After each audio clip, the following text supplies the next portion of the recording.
Shalom passionné de Christ et bienvenue à Instant d'édification et d'enseignement. Grande notre joie de vous parvenir au travers de ces programmes encore et de continuer à vous servir selon que l'Éternel nous donne. Et merci à vous qui ne cessez de soutenir ces programmes et tous ceux qui continuent à partager ces programmes. Que l'Éternel, mon Dieu, vous bénisse énormément. Alors, prions le Seigneur. Tendre Père, nous te disons merci. Merci pour ta grâce, ta bonté et ta fidélité. Merci de nous réunir encore dans ces instants. Merci pour ta grâce. Nous te prions, Seigneur, qu'à ces instants, tu puisses oindre d'huile notre tête, que tu puisses nous utiliser. Accorde-nous sagesse et intelligence, afin que nous soyons utiles à ton peuple. Dans ces instants, au nom de Jésus, nous t'avons ainsi prié. Amen. Gloire soit rendue au Seigneur. Comme je vous avais promis, ce soir, nous allons parler sur « Je vais enseigner ». Je vais vraiment enseigner ce soir et je veux parler sur un thème que j'ai intitulé « Comment élargir sa capacité ». Comment élargir sa capacité et je sais que l'Éternel va vous bénir. Alors, c'est quoi la capacité? La capacité, c'est l'habilité de contenir qu'à une personne ou une chose. La capacité, c'est l'habilité de contenir qu'à une personne ou une chose. Ta capacité, c'est ton habilité d'être à mesure de recevoir ou de contenir. Ça peut être le potentiel, ça peut être des responsabilités, ça peut être toute forme de une vision. Donc, ta capacité de contenir ou la capacité d'un objet de contenir, c'est l'habilité de contenir quelque chose, c'est ce qui est appelé la capacité. Je veux donner un exemple plus clair afin que nous puissions comprendre cela. Je veux prendre un exemple, admettons, prenons par exemple un téléphone. Nous avons peut-être un iPhone 14 Pro Max et un iPhone 14 Pro Max. Deux iPhone 14 Pro Max. Ces deux téléphones sont de la même comment je peux dire, même maison, parce que ce sont des téléphones iPhone. Ils sont de la même série parce qu'ils sont tous 14. Ils sont de la même génération parce qu'ils sont tous iPhone 14. Mais une chose peut différencier la même chose sur le marché. Une seule chose peut différencier ces deux téléphones sur le marché et leur donner des valeurs différentes, c'est leur capacité. Si ça c'est un iPhone, admettons, ça c'est un iPhone 14 Pro Max, ça c'est un iPhone 14 Pro Max, ils sont tous le même téléphone, de la même série, de la même marque, de la même génération, mais la différence entre les deux se situera au niveau de leur capacité. Et leur capacité déterminera leur valeur sur le marché. Cela veut dire, quand celui-ci est un iPhone Pro Max de 64 Go et que celui-ci est un iPhone Pro Max de 128 Go, malgré qu'ils sont tous de la même marque, malgré qu'ils sont tous de la même série, de la même génération, mais ils n'auront pas la même valeur sur le marché. Pourquoi? Leurs capacités ne sont pas les mêmes. Alors, c'est quoi la capacité? C'est l'habilité de contenir. Là où celui de 64 Go se limite à contenir, laissez-moi, let me put it this way. Si on donnait un document, un projet, une vision, un plan de 65 gigas. Celui qui est de 64 gigas, automatiquement, son habilité de contenir ne peut pas recevoir ces documents-là. Mais celui qui est de 128 gigas a la capacité de recevoir un dossier de 65 gigas et puis avoir encore beaucoup d'espace pour recevoir beaucoup plus mieux. Je n'enseigne pas les téléphones, je vous donne juste cette illustration pour que vous puissiez comprendre. Ce que ça veut dire, nous pouvons tous être dans la même catégorie d'opération. Nous pouvons tous être dans la même mission. Nous pouvons tous être de la même génération, mais on n'a pas la même capacité. Nous pouvons tous être des pasteurs. Nous pouvons tous être ministres de Dieu. Nous pouvons tous être hommes d'affaires. Nous n'avons pas la même capacité. C'est quoi la capacité? Nous n'avons pas la même habilité de contenir. Nous n'avons pas la même habilité de recevoir. Alors c'est pourquoi, par l'aide du Saint-Esprit, je vais nous donner quelques secrets pour savoir comment élargir notre capacité. Alléluia. Pour élargir notre capacité. Que je revienne encore un peu avec l'histoire des téléphones, excusez-moi. Vous voyez même avec les téléphones, surtout les iPhones, ils ont maintenant ces systèmes-là. Quand tu n'as plus d'espace de contenir, de recevoir, ils te donnent l'option de commencer à payer par mois pour élargir ta capacité afin que tu puisses recevoir beaucoup. Même dans les choses de Dieu, il y a des secrets que l'Éternel nous a donnés qui peuvent vous aider à savoir comment élargir votre capacité. Peut-être vous êtes créé avec des capacités où votre entourage vous avait donné, ne vous a pas donné assez de potentiel de pouvoir recevoir plus ou avoir beaucoup plus de capacités. Nous allons vous donner quelques secrets qui peuvent vous aider à élargir votre capacité. Le livre de Ésaïe, chapitre 54, verset 2, la Bible dit « Élargis l'espace de ta tente. Élargis l'espace de ta tente. Qu'on déploie tes couvertures. » Ça veut dire qu'on enlève tes couvertures. Tu ne dois pas voir de limites. Qu'on déploie les couvertures de ta demeure. Ne retiens pas. Allonge tes cordages et affermis tes pieds. Élargis l'espace de ta tente. Le souci de Dieu est que tu puisses aller au-delà de ton habilité de contenir. Élargis ta capacité. Sois à mesure d'opérer au-delà de ce que tu y es appelé à faire. Je vous ai donné l'exemple du téléphone. Même quand il arrive que les 64 gigas ne peut plus recevoir, le téléphone lui a donné l'option que tu peux commencer à acheter l'espace pour élargir ton habilité de contenir. Ton habilité de contenir.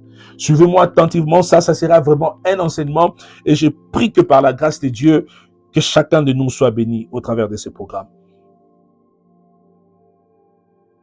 Élargis ta capacité. Élargis l'espace de ta tente. C'est pourquoi je vous ai dit, comme je l'ai dit, nous pouvons tous être dans un même domaine. Nous pouvons tous être de la même génération. Nous pouvons tous être dans un même appel, dans une même vocation. Nous pouvons tous être dans une même sphère de business. Mais si on n'a pas la même capacité, vous le verrez par les résultats. Il y a de ceux qui peuvent réaliser plus mieux que toi parce qu'ils ont une grande habilité de contenir que d'autres personnes. Le livre de 2 Rois, chapitre 4, verset 3, nous connaissons cette histoire. La Bible dit, et il dit, va demander au dehors des vases chez tous tes voisins, des vases vides, et n'en demande pas un petit nombre. Avant que je puisse expliquer ces passages, je vais vous donner une très grande pensée que l'Éternel m'a donnée. Quelle que soit la grandeur de l'onction, si la vase est petite, elle réduira l'expression de l'onction. Quelle que soit la grandeur de l'onction, si la vase est petite, cette vase réduira l'expression de l'onction. Ça veut dire, si il y a une grande vision, une grande révélation, une grande mission, une forte dimension d'onction, si cette onction descend sur une petite vase avec une petite capacité, une vase avec une petite habilité de contenir, cette vase sera à mesure de réduire l'expression de l'onction. Parce que quelle que soit la grandeur de l'onction, si la vase est petite, elle réduira l'expression de l'onction. Nous avons ici l'histoire d'un grand prophète qui a rencontré une femme et il a voulu opérer un miracle. Et la femme n'avait pas assez de vases afin que l'homme de Dieu puisse opérer le miracle, afin que toutes les vases soient remplis d'huile. Vous connaissez l'histoire, je ne vais pas aller, sinon ça va nous prendre le temps. La Bible dit, le prophète lui dit, l'onction que j'ai, c'est pour de grandes choses. Alors, ce que je te demande, élargis les vases afin que l'expression de l'onction soit grande. Le prophète lui dit, va demander au dehors, chez tous tes voisins, ramasse toutes les vases de tes voisins. Et n'en demande pas à un petit nombre, prends un grand nombre. Et vous connaissez dans cette histoire, quand cette femme a mené toutes les vases, le prophète a prié sur toutes les vases et toutes les vases étaient remplis d'huile. Et c'est au travers de cette huile, malgré qu'il y avait la famine, cette femme a utilisé cette huile pour vendre et elle a survécu. Si cette femme avait apporté 2 vases, l'onction de l'homme de Dieu allait se limiter à 2 vases. Si cette femme avait amené 10 vases, l'onction de l'homme de Dieu allait se limiter à 10 vases. Mais quand elle a amené beaucoup de vases, on ne sait pas combien elle va amener. Si elle va amener 1000, si elle va amener 100, toutes les vases étaient remplis parce que quand tu donnes une grande opportunité à l'onction de s'exprimer, tu amplifies l'expression de l'onction. Mais quand tu donnes une petite opportunité, une petite habilité à l'onction, quelle que soit la grandeur de l'onction, la petite vase va réduire l'expression de l'onction. Il y a beaucoup d'entre nous que l'Éternel nous a donné des très grandes visions. Mais une très grande vision qui est tombée sur une petite vase. Une très grande vision tombée sur une petite vase, c'est pourquoi toute cette grande vision est réduite à la capacité, l'habilité de contenir que la vase a. L'Éternel peut te donner une grande vision. Si tu n'as pas une grande façon de voir les choses, tu peux réduire l'onction de Dieu à une petite expression de la vase qui contient l'onction de Dieu. Je ne citerai même pas les hommes de notre génération parce que dans notre génération, nous sommes prêts à juger tout le monde. Si je cite le nom d'une personne que Dieu a utilisée puissamment, vous allez dire que c'est un magicien. Je veux parler des hommes de la Bible parce que personne ne juge les hommes de la Bible. Le même Jésus qui a opéré dans Pierre, qui a prêché un seul message, le premier message de Pierre plutôt, 3000 personnes se sont converties. Le même Christ qui a opéré avec Paul, le même Christ qui a opéré avec l'apôtre Jean, qui a écrit les livres de psaumes, qui a vu des choses terribles dans les cieux. Le même Christ est le même Christ opérant en nous. Mais la différence est que ces hommes étaient des grandes vases qui ont donné la grande expression de l'onction qu'ils ont reçue.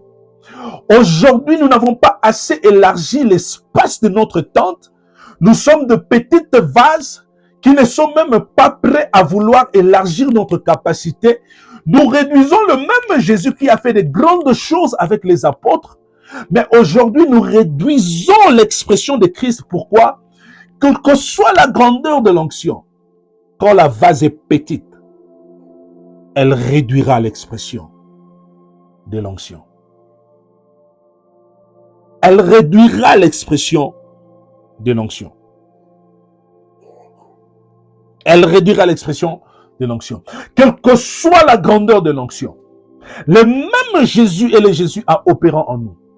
Nous dirons que dans notre génération, nous ne sommes pas parfaits, nous ne sommes pas ceci. Même Pierre n'était pas parfait. Pierre a renié Jésus. Mais c'est le même Pierre qui a renié Jésus, mais quand il a donné à Christ une grande vase pour l'expression de l'onction, le même Pierre qui a renié Jésus, le jour où il s'est tenu devant les gens pour parler, 3000 personnes se sont converties. Il y en avait combien dans cette foule-là? Nous réduisons l'expression de l'onction. Gloire au Seigneur. Alors, je vais vous donner juste là 2 grands clés qui nous aideront à savoir comment élargir notre capacité. La première des clés, c'est évaluer votre association. Les Français, des hommes intelligents, ont dit « Dis-moi qui tu fréquentes, je te dirai qui tu es. » Les hommes anglais, ils ont dit « Dis-moi qui tu fréquentes, je te dirai qui tu deviendras ou je te dirai où tu vas. » Donc, ça veut dire ton association peut aussi déterminer ta destination. Les gens avec lesquels tu te rassembles peuvent t'influencer positivement ou négativement. Il y a des gens qui t'aideront à élargir ta façon de voir les choses. Il y a des gens qui t'aideront à réduire ta façon de voir les choses. C'est pourquoi j'ai dit, évaluez votre association. Premier point, évaluez votre association. Il y a des gens qui peuvent vous aider à voir loin. Il y a des gens qui peuvent vous aider à dire, il ne faut pas chercher des problèmes. Nous sommes ici, les 4 coins nous suffisent. Il y a des gens qui peuvent vous aider à aller très loin dans la vie. Il y a des gens qui vont vous rassurer que où nous sommes dans un bon, nous sommes dans le bon. Alors, nous allons partager ces choses. Nous sommes dans le livre de 2 Rois, chapitre 6. Nous allons lire le verset 1er et le 2e verset. La Bible dit, les fils de prophètes dirent à Élisée, voici, le lieu où nous sommes assis devant toi est trop étroit pour nous. Verset 2. Allons jusqu'à Jourdain. Nous prendrons là chacun une poutre et nous y ferons un lieu d'habitation. Élisée répondit, allez. Ici, nous parlons du prophète Élisée. La personne qui a reçu une double portion de son maître. Un visionnaire. Je parle ici du prophète Élisée. Une personne qui a séparé la mer, le Jourdain. Une personne qui opérait des grands miracles. Je parle d'Élisée. Un homme qui est mort. Quand il est mort, ses os à lui a ressuscité une personne. Mais le prophète, malgré qu'il était prophète, il s'est contenté du lieu ou du milieu où il était. Pour lui, où ils étaient, c'était bon. Mais la Bible dit, l'un des fils de prophète Ce n'est même pas le prophète Élisée. Suivez-moi attentivement. Ce n'est même pas lui l'Élysée, le grand visionnaire, le père spirituel. La Bible dit, l'un des prophètes vient, l'un des fils des prophètes vient et lui dit, l'endroit où nous sommes est devenu trop étroite pour nous. Est devenu trop étroite pour nous. Allons-y jusqu'à Jourdain. Nous prendrons chacun une poutre et nous allons élargir notre tente afin que nous puissions avoir beaucoup d'espace. Vous voyez, quand vous examinez votre association, vous devez vous rassurer que vous avez des personnes qui voient en vous ce que vous ne pouvez pas voir pour vous-même. Malgré que Élisée était prophète, il ne pouvait pas voir lui-même que où je suis est devenu trop petit. Élisée était confortable à être où il est. C'est une personne qui a dit non, la dimension de la grâce qui est dans cette maison, excusez-moi, cet endroit est devenu trop petit. Alors, allons-y et élargissons notre tente afin que nous puissions avoir assez d'espace. Choisis et évalue bien ton association parce que les personnes avec qui tu t'attaches peuvent t'aider à voir au-delà de ce que toi tu vois. Ou les personnes avec qui tu t'attaches peuvent t'aider à rester au niveau où tu es. Cette remarque n'est pas venue d'Élisée, le visionnaire n'est pas venue d'Élisée, le prophète. Cette remarque est venue d'une autre personne. Que l'Éternel approche auprès de toi dans cette saison de personnes qui te regarderont et qui diront que cette saison est arrivée où nous devons amener toi et ton ministère à un autre niveau. Des personnes qui viendront dans ton business et regarderont ton business te dire le business, les talents que tu as, nous devons amener ce business à un niveau international. Il y a des personnes qui peuvent venir dans ta vie pour élargir ta capacité. C'est pourquoi évalue ton association. Ne t'ensemble pas avec n'importe qui. Je parle ici d'un homme de Dieu. Je disais à quelqu'un dernièrement qu'au niveau où je suis dans la vie, je n'écoute pas n'importe qui parce qu'il a juste parlé. Je commence à évaluer le résultat que tu as. C'est au travers de tes résultats que je dirais que je peux t'écouter. Je sais qu'il y a des résultats hasard pour ceux qui gagnent les lotos.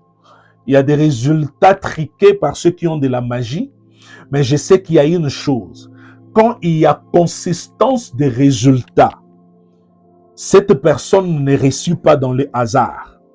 Quelqu'un qui a réussi en 2010, il est tombé en 2013, il s'est ressaisi en 2014, il est tombé en 2017, il s'est ressaisi en 2018, les business sont tombés encore en 2021, il s'est ressaisi en 2023. Cette personne-là ne réussit pas par hasard. Cette personne a une maîtrise des principes.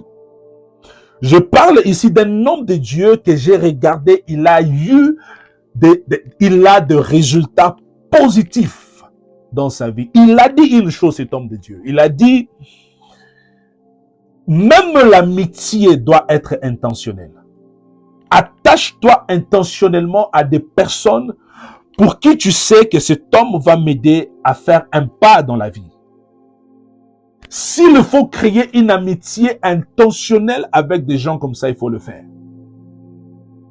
Associe-toi avec des personnes. La première clé pour élargir ta capacité, c'est changer ton environnement.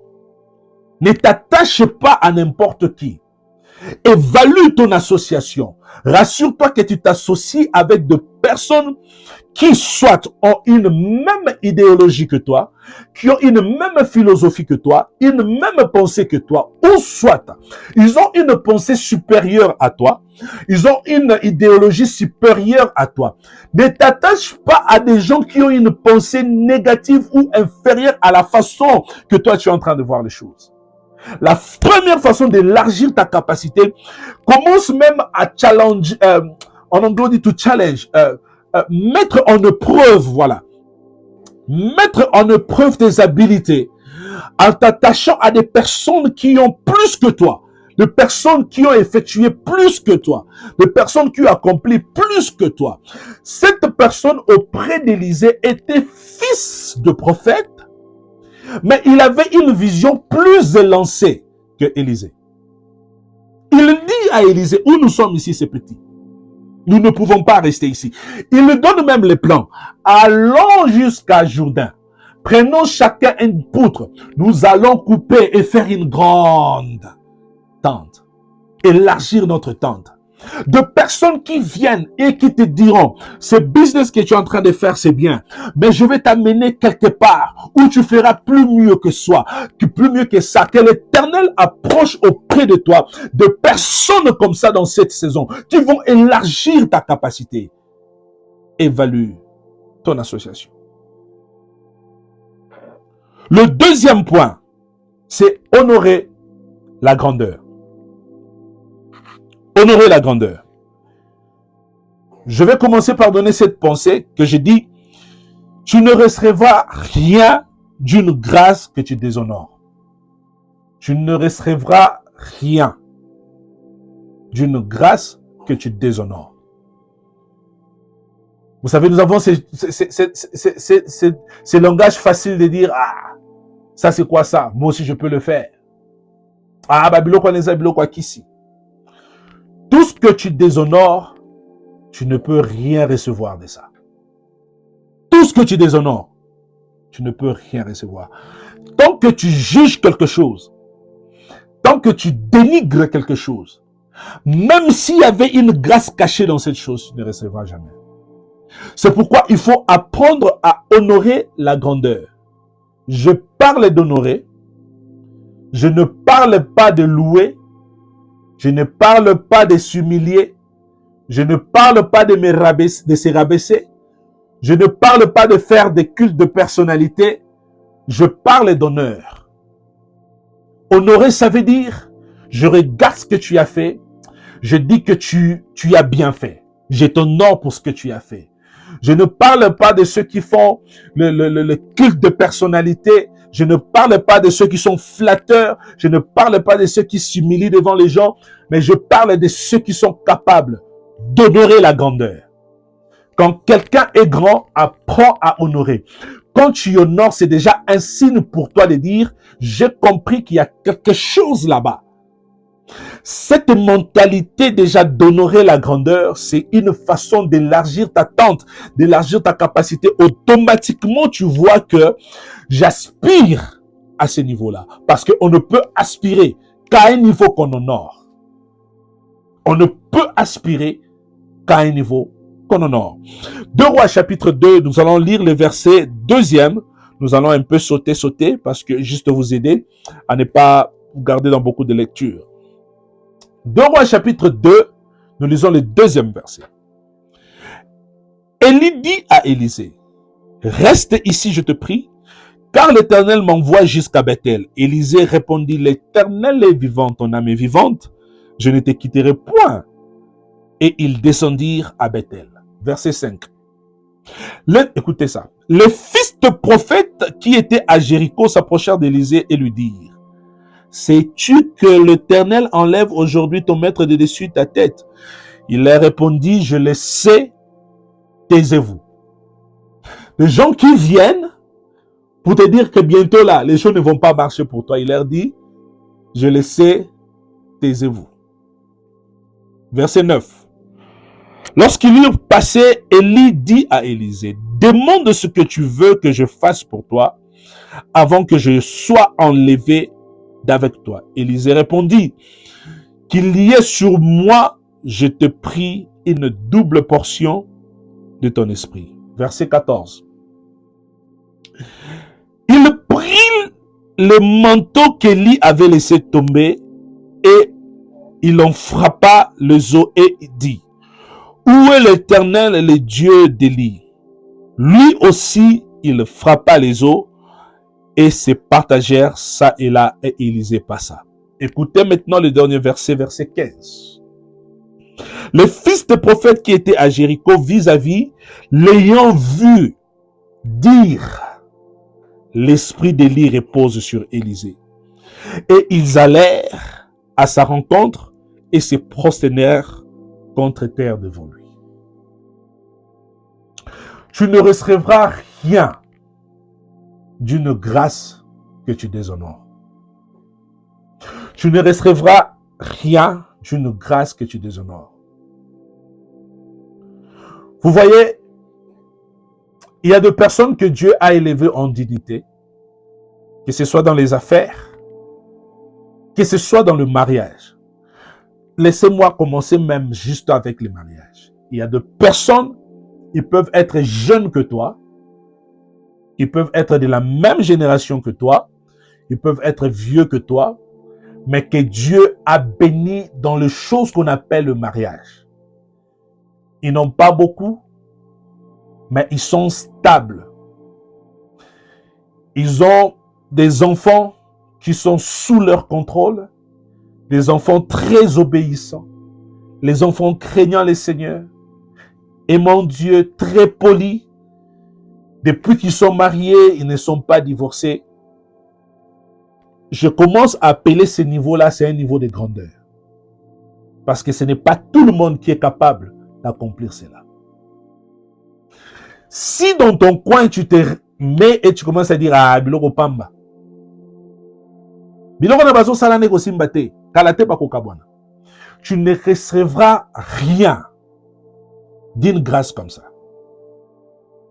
Si tu veux aussi que dans ton mariage, que les choses aillent bien, même si ces gens ne sont pas des pasteurs, même s'ils ne sont pas des leaders spirituels, mais ils ont une grâce que toi, tu n'as pas.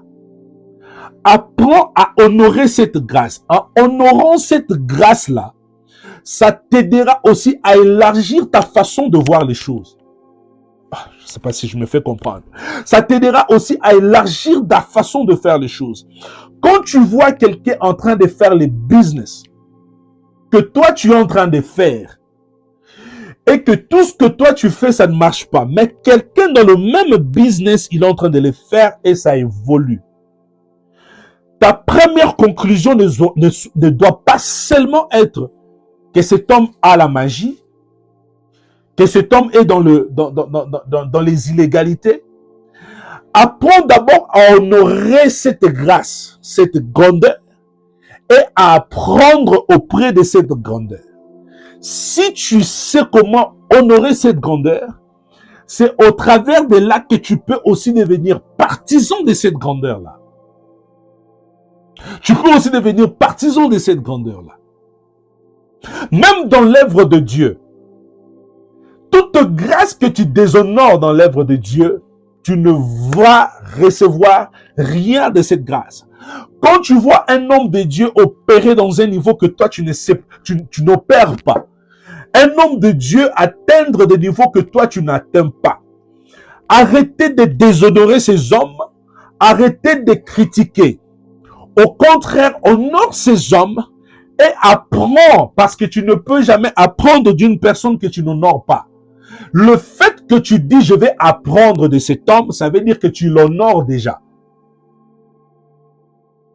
Le fait que tu t'humilies et dis je voudrais apprendre.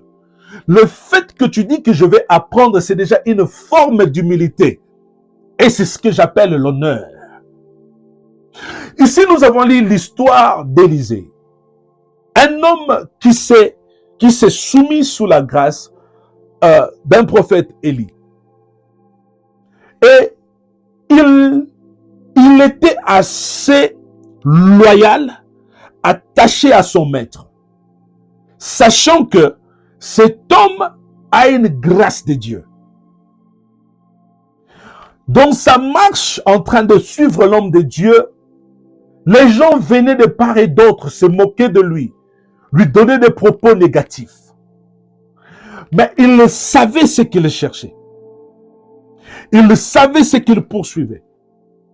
La Bible dit au point que quand son maître a vu le niveau de l'attachement que Élisée avait, il lui a dit, demande ce que tu veux, je vais te le donner. Quand Élisée a ouvert sa bouche, il a dit, j'ai besoin d'une double portion de ton esprit. Et il lui a dit que quand je monterai, tu le recevras. La même personne qui s'est moquée de lui, Quand Élisée a reçu la double portion, quand il rentrait, le même personne qui se moquait de lui ont regardé, ils ont dit sincèrement, l'esprit d'Élie est sur Élisée. Et ils se sont prosternés devant lui. Qu'est-ce que je veux dire par ceci? Quand tu apprends à honorer la grandeur, c'est déjà une façon pour toi d'accéder au niveau de la grandeur que tu as honorée. Quand tu acceptes que cette personne a une grâce que moi je n'ai pas, c'est déjà une forme d'ouvrir ta pensée, d'ouvrir ton cœur, d'ouvrir ton habilité et chercher comment élargir ta façon de voir les choses. Et en honorant cette grâce, il y a facilité pour toi d'entrer au niveau, peut-être plus que ce niveau-là, de cette grâce-là. Plus que ce niveau-là. Mais regardez ce que nous faisons. Nous sommes comme les autres fils de prophètes. Tout ce que nous voyons, c'est se moquer des personnes qui sont élevées. Se moquer des gens, de ceux qui poursuivent leur ambition. Se moquer de ceux qui ont accompli de grandes choses. Parce que, surtout dans notre génération, tout grand homme d'affaires qui fait des choses grandes dans les affaires, s'il n'est pas dans la magie, il est dans l'illégalité. Nous avons cette difficulté de croire qu'il y a quelqu'un qui peut faire les choses dans le droit chemin et gagner la vie. C'est pourquoi j'ai toujours dit, nous prions, mais du fond de notre cœur, nous ne croyons pas des choses pour lesquelles nous prions. Parce que des fois, nous prions, Éternel, bénis-moi avec beaucoup d'argent, de millions, de milliards. Mais l'Éternel va essayer et donner à une autre personne à tes côtés. Voir ta réaction. Une fois que Dieu donne le milliard à quelqu'un, la première de notre réaction sera, c'est la magie. C'est l'occultisme. Ce sont les illégalités. Mais c'est comme si nous ne croyons pas que Dieu peut aussi le faire. Dieu peut aussi le faire. Quand nous limitons notre pensée, quand nous limitons l'expression de l'onction, quand nous limitons la grâce de Dieu, nous le réduisons à une petite vase. Quelle que soit la grandeur de la bénédiction de Dieu, elle sera réduite. Parce que dans ta pensée, tu te dis déjà qu'il y a certains niveaux que Dieu ne peut pas donner. Inconsciemment, tu te dis déjà que cet argent-là ne peut jamais venir de Dieu. Je vous ai donné les personnages bibliques pour ne pas même parler des hommes de notre génération. Un homme comme Jean, qui a été enlevé en esprit. La Bible dit, je fus ravi en esprit et on m'a mené, on m'a dit, monte ici, je te ferai voir les choses. Si l'un de nous, de notre génération, vient et dit, j'étais ravi en esprit et j'ai vu des choses, automatiquement c'est un démon. Pierre plutôt, il a prêché, 3000 personnes se sont converties. Mais aujourd'hui, nous avons tendance à croire que toute personne qui a une foule, c'est un magicien. Nous avons déjà réduit la capacité. Nous avons déjà réduit l'expression de l'onction. Pourquoi? Nous ne voulons pas honorer la grandeur. Nous ne voulons pas honorer la grandeur. Tout ce qui est grand est magique. Tout ce qui est grand est illégal. Tout ce qui est grand est occulte. Si quelque chose est petit, c'est divin. Si quelque chose est médiocre, ça vient de Dieu. Nous croyons que Dieu est dans la médiocrité. Dieu n'est pas dans la grandeur. Quand nous ne savons pas honorer la grandeur, nous ne serons jamais partisans de cette grandeur. La deuxième façon pour toi d'élargir ta capacité, apprends à honorer la grandeur. Tu ne deviendras jamais grand si tu ne sais pas honorer la grandeur. Tu ne deviendras jamais grand si tu ne sais pas honorer la grandeur. Si tout ce qui est grand est magique, tout ce qui est grand est occulte, tout ce qui est grand est illégal, mais tout ce qui est petit vient de Dieu. Tous les petits rassemblements de souffrance et de tout, c'est de Dieu. Mais tout ce qui est grand, bien fait, Dieu n'est pas là, c'est la magie. Automatiquement, quand tu n'honores pas la grandeur, tu ne le deviendras jamais. Tu ne le deviendras jamais. Élargis ta façon de voir les choses. Élargis ta tente. ton idéal, ta façon de voir les choses. Tu peux faire mieux que ça. J'ai commencé ces messages avec un exemple très élémentaire pour vous faire voir que même ces téléphones ici, on peut vous aider à élargir votre capacité. Peut-être tu as toujours eu cette tendance de croire que la petitesse reflète la sainteté. La médiocrité reflète la divinité. Je viens te dire, ouvre ta façon de voir les choses. Ouvre ta façon de voir les choses. Tous les grands hommes d'affaires, tous les grands magasins dans le mall, tout le grand business de voitures, tout le grand business de maisons, de mobilier, n'appartient pas seulement aux occultistes. Si dans ta tête, tu te dis que toute chose qui est grande appartient aux occultistes, tu n'entreras jamais à la grandeur. Au jour où tu croiras que, en tant que chrétien, je peux aussi être milliardaire, je peux aussi être grand, je peux aussi faire des grandes choses. Et quand tu commences à voir ceux qui disent que je suis chrétien, et je beaucoup, si tu commences à honorer leur grandeur, dire que oui, vous êtes chrétien, vous faites notre joie, et vous avez déjà ouvert la porte pour nous, afin que nous puissions aussi aller, si tu honores cette grandeur, tu entreras dans cette porte. Mais toute grâce que tu déshonores, tu ne recevras rien de cette grâce-là. Tu ne recevras rien de cette grâce. Change ta façon de voir les choses.